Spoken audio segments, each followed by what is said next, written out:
There's a quiet kind of death most people never notice. It is the death of purpose. It happens slowly, quietly, as the noise of the world grows louder. One day you wake up and you're doing everything right. The job, the routine, the image. But something deep inside feels wrong. You're moving, but not living. You're working, but not becoming. That's what happens when you live by pressure instead of purpose. The Stoics had a word for this: virtue. It meant living in alignment. Thought, word, and action moving together towards something higher than comfort or applause. Marcus Aurelius wrote, "Stop letting your mind be a slave to selfish impulses, to petty moods, to the present, to fear of the future." He didn't say that from a mountain.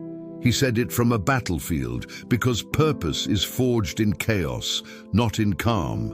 Tony Robbins calls it living with a compelling purpose, not a goal, not a wish. A compelling purpose, something that moves your soul even when your body wants to quit. You see, pressure is about what the world demands of you. Purpose is about what your soul demands from you. Pressure says, do it so they'll approve. Purpose says, do it because it's who you are. And that's the difference between surviving life and leading it. Look around. Most people live in reaction. They're pulled by notifications, trends, deadlines, opinions. 1,000 little ropes dragging their attention everywhere, except inward. The Stoics practiced the opposite. They called it intentional living. They didn't react. They responded with clarity and virtue. They didn't chase pleasure. They pursued meaning. They lived on purpose, not for praise, but for peace. Here's the truth. When you live without purpose, pressure will own you. You'll chase approval, status, comparison, and every victory will feel empty. Because you were never meant to live for applause, you were meant to live for alignment. Epictetus said, first say to yourself what you would be, and then do what you have to do. That's not philosophy, that's a roadmap. You define your purpose first, then shape your actions around it, not the other way around. Tony Robbins echoes this in his fire-filled voice. Success without fulfillment is the ultimate failure. Think about that. You can have everything, money, followers, admiration, and still feel like something's missing, because purpose isn't about what you get. It's about who you become. And purpose makes pain worth it. When you have a why, every how becomes bearable. Let's get real. Pressure will always exist. The bills, the deadlines, the expectations, they're not going anywhere. But purpose transforms pressure into power. You stop being crushed by life and start being carved by it. Like a sculptor, every hit, every challenge, every setback shapes you into something stronger, sharper, more defined. Here's your challenge. Stop letting the world tell you who you are. Ask yourself, what kind of person do I want to be when no one's watching? What kind of legacy do I want to leave behind when the noise fades? Write it down, speak it daily, live it fully. Because when your why is clear, your how becomes unstoppable. Pressure will try to break you. Purpose will teach you how to bend and never shatter. And once you live by purpose, not pressure, something incredible happens. The noise fades. The fear quiets, the world slows down, and you finally hear your own voice again. That's where freedom begins. That's where Stoicism becomes movement. That's where you become the fire inside your own storm. So here's your challenge, my friend. Tomorrow morning, when the world tries to grab your focus, pause. Remember, you're not here to react. You're here to create. Master your mind, and you master your day. Master your day, and you master your life. Because the mind is either your prison or your kingdom, and the key was always in your hands. Growth never feels good at first. It burns. It breaks you open. It takes everything soft and comfortable in your soul and throws it into the fire. But that's where the real transformation begins. Because every time you run from discomfort, you also run from the version of yourself you were meant to become. When we're children, we're taught to avoid pain. Don't fall, don't fail, don't lose. But the Stoics, they saw pain differently. To them, pain wasn't punishment. It was a messenger. It showed you where your weakness lived and invited you to grow stronger. Marcus Aurelius wrote, "What stands in the way becomes the way." Those words could change your life if you let them. Every obstacle you face, every heartbreak, every rejection, every sleepless night is not blocking your path. It's your path. That's the secret the world hides under layers of comfort. We've built a culture that worships easy, instant results, instant pleasure, instant distraction.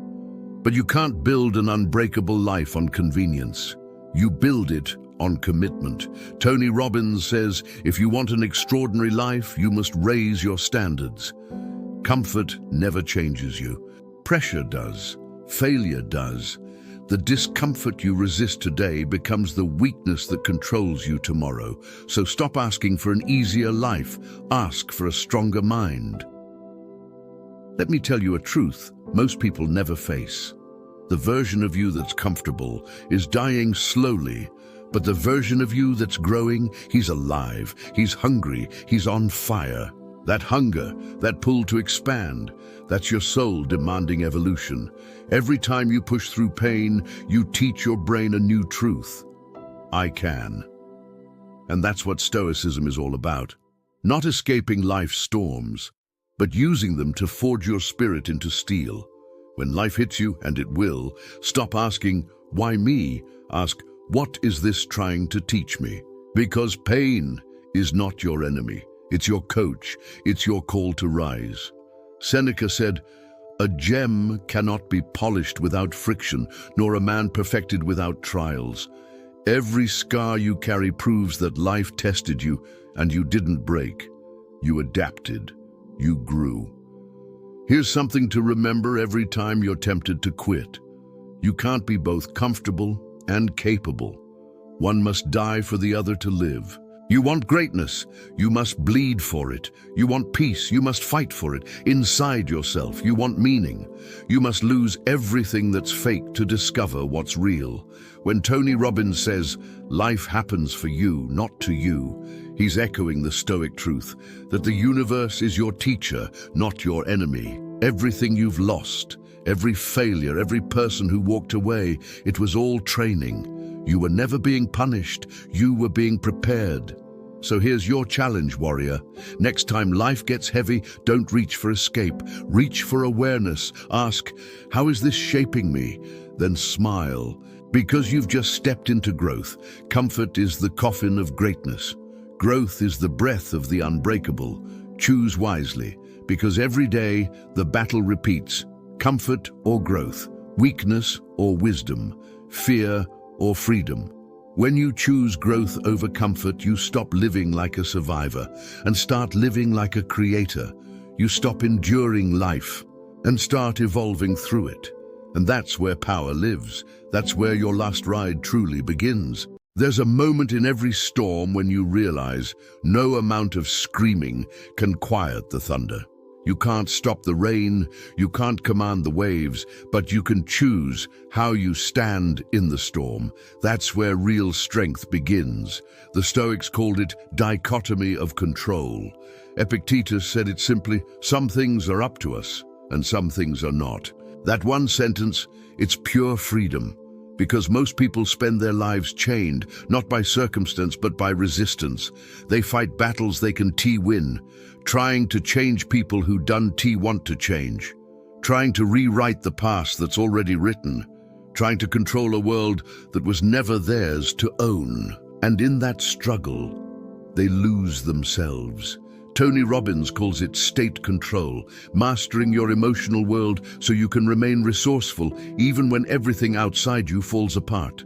Because here's the truth, you can't always choose what happens, but you can always choose how you respond. That choice is power. That's where Stoicism and modern psychology collide, where ancient wisdom meets practical mastery. Every time you stop reacting and start responding, you reclaim your energy. Every time you say, I can't control this, but I can control me, you take your life back. Marcus Aurelius, the emperor philosopher, faced war, betrayal, and plague, yet wrote in his private journal, "You have power over your mind, not outside events. Realize this, and you will find strength." Imagine the calm it takes to say that while leading a collapsing empire. That's Stoic power, not the absence of pain, but the refusal to be ruled by it. Let me ask you this. How many times have you lost your peace over something you couldn't change? A person's opinion, a delayed flight, a memory you replay again and again, wishing it could end differently. Every time you do that, you hand your power away. The Stoics would say, return to yourself. Return to what's within your command, your perception, your effort, your attitude. That's your kingdom. That's where freedom lives. Tony Robbins often says, what you focus on, you feel. Focus on what's outside your control. You feel chaos. Focus on what's within your control. You feel clarity. You can't control other people's loyalty, but you can control your integrity. You can't control the storm, but you can control how you sail. You can't control the timing, but you can control the persistence. And that's enough. That's more than enough. Here's the paradox of control. The more you try to control everything, the less peace you have. But the moment you surrender what's not yours to carry, peace floods in. Surrender is not weakness, it's wisdom. It's looking chaos in the face and saying, you don't own me. Seneca wrote, "No man is more unhappy than he who never faces adversity, for he is not permitted to prove himself." So don't curse your challenges, use them. Let them refine your patience, your discipline, your acceptance. That's Stoic freedom. Calm in the middle of chaos, grounded while the world shakes. Here's a practice. When something triggers you, stop and ask 3 questions. Is this within my control? If yes, what action can I take? If no, what lesson can I learn? Then act or release. No energy wasted, no peace surrendered. Life isn't about controlling the storm. It's about becoming the calm within it. That's what makes you unbreakable. Not because the storm passed, but because you learned how to stand tall through it. So when the world feels heavy, remember this. You are not the chaos. You are the consciousness behind it. And once you master that truth, nothing outside you can truly control you again. That's Stoicism in motion. That's Tony Robbins in alignment. That's you becoming unstoppable. There's a moment in every life when the noise fades and you hear something deeper, not the applause, not the doubts, but that quiet, haunting question. Have I really lived, or have I just been existing? That's where my story begins.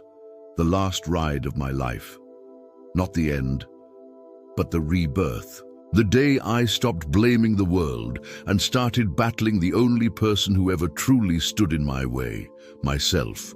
Because no enemy can break you the way your own fear can. And no victory will ever matter until you conquer the one inside your chest.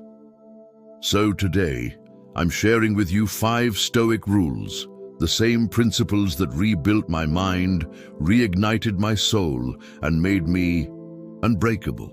And trust me, once you understand these, you'll never see failure, pain, or pressure the same way again. This is your awakening. This is your last ride. Hey, it's Mr. Redfrost, and if this message hits home, if you're ready to rise above your limits and master your mind, then do me one favor, hit that like button, subscribe, and share this with someone who needs to hear it today. Let's grow this community of warriors, thinkers, and doers, people who live by Stoic strength and unstoppable passion. There's a war going on inside you, and the enemy doesn't wear armor. It whispers. It tells you you can't. It tells you you're not ready. It tells you to wait, to doubt, to shrink. That voice, it's not the world. It's not your past. It's the part of you that fears its own greatness. And if you don't learn to master it, the world will. The Stoics, men like Marcus Aurelius and Epictetus, understood this centuries ago. They didn't have social media, noise, or flashing screens, but they had chaos, wars, losses, heartbreaks, betrayal, and yet they found peace, not by controlling the world, but by mastering the battlefield within their own minds. Marcus wrote, "You have power over your mind, not outside events. Realize this, and you will find strength." Simple words, but in them lies a revolution. You can't always control what happens to you, but you can always control how you interpret it, and that difference, that's where freedom begins. Think about your mornings. Before you even leave bed, the world is already fighting for your attention. Notifications, news, worries, comparisons. The Stoic path and the Tony Robbins mindset both teach the same truth. You must decide who commands your mind before the world does. Every day is a mental contract. Either you sign it in focus or you surrender it in distraction. So here's a practice. Call it your mental armor ritual.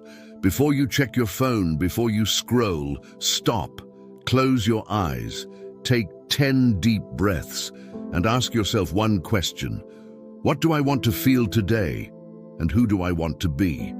Because feelings don't just happen, you create them. If you want strength, picture it. If you want clarity, breathe it in. If you want peace, choose it. That's not wishful thinking, that's neuroconditioning, what Tony Robbins calls state control. The Stoics would simply call it discipline of perception. Your state determines your story, and your story determines your destiny. Most people live like emotional ping-pong balls, reacting to everything around them. One comment, one failure, one person can ruin their whole day. But Stoicism teaches us something radical. No one can hurt you unless you allow them to. It's not about being emotionless, it's about being emotionally sovereign. It's about realizing your feelings are your responsibility. Epictetus said it best. It's not what happens to you, but how you react to it that matters. And Tony Robbins, he puts it this way: where focus goes, energy flows. So if you focus on what's missing, you'll feel lack. If you focus on what's broken, you'll feel pain. But if you focus on what's possible, your power expands. The question is, what's your focus feeding right now? Imagine this. You're in a storm. The waves crash, the boat shakes, everyone panics. The Stoic doesn't pray for calm seas. He becomes the calm. That's mental mastery. That's what separates the average from the unbreakable. You want to change your life. Start by changing what you tolerate inside your own mind. No more "I can't," no more "I'll try." Replace it with "I will." That's the language of leaders. That's the language of warriors. That's the language of peace forged through fire. There's a truth the world keeps forgetting. You weren't born to just survive. You were born to serve, to give something back that only you can. Because no matter how far you go, how strong you become, or how much you achieve, if your victories end with you, they die with you. But when they flow through you to others, that's when they become immortal. The Stoics understood this. Marcus Aurelius, Emperor of Rome, ruler of millions, wrote quietly in his journal, "What is not good for the hive is not good for the bee." Even in the seat of power, he reminded himself, your greatness means nothing if it doesn't lift others. That's Stoic leadership, that's Stoic love. And Tony Robbins and the modern-day firewalker echoes it perfectly. The secret to living is giving. Because contribution isn't just about charity, it's about connection. It's about remembering that even when life tests you, breaks you, or strips you down, you still have something to give. Maybe it's your time, maybe it's your story, maybe it's your hard-earned wisdom forged in failure and fire. You see, life doesn't reward the one who hoards strength. It rewards the one who shares it. When you serve others, something shifts inside you. Your pain transforms into purpose. Your scars become symbols of healing, and your past stops being something that hurt you and starts being something that helps others. That's what Stoicism truly is. Not a cold detachment, but a deep commitment to humanity. not an escape from emotion, but the mastery of emotion in service of virtue. Tony Robbins often says, "We rise by lifting others." And that's what this fifth rule is all about, turning your strength into service. Every day ask yourself, who can I help rise today? Whose life can I make lighter, even in a small way? Maybe it's a kind word. Maybe it's listening instead of judging. Maybe it's forgiving when you could have stayed bitter. Because in those moments, that's where real power lives. That's where the soul expands. Stoicism teaches that we can't control everything, but we can always choose our character. And the highest form of character is compassion, not pity, not weakness. Compassion, the courage to care even when the world makes it hard. When you serve, you align with something eternal. You stop asking, what can I get from life? And start asking, what can I give through life? And maybe that's the true meaning of the last ride of my life. It's not about the end. It's about who you become on the ride and what you leave behind when it goes over. Because the ride isn't really your last, it's your legacy. So when you wake up tomorrow, breathe deep. You've survived storms. You've faced fears. You've rebuilt from nothing. Now it's time to give back what the fire gave you. Be the calm in someone's chaos. Be the light in someone's storm. Be the reminder that even in darkness, strength still exists, because you're living proof of it. Serve, don't just survive. And that was the last ride of my life. 5 Stoic rules that changed everything and made me unbreakable. If this message sparked something inside you, if you felt the fire, the stillness, the truth, then don't let it fade. Hit that like button to keep this fire alive. Share your favorite Stoic lesson in the comments. I want to read your story. Subscribe to IMSA Red Frost for more cinematic motivation, Stoic wisdom, and raw real-life transformation. Because here on Mr. Red Frost, we don't chase hype. We build strength one mindset at a time. Remember this, life won't wait. The storm won't pause. So ride every day like it's your last, with purpose, with power, and with peace. Until next time, stay unbreakable, stay stoic, and keep the fire burning.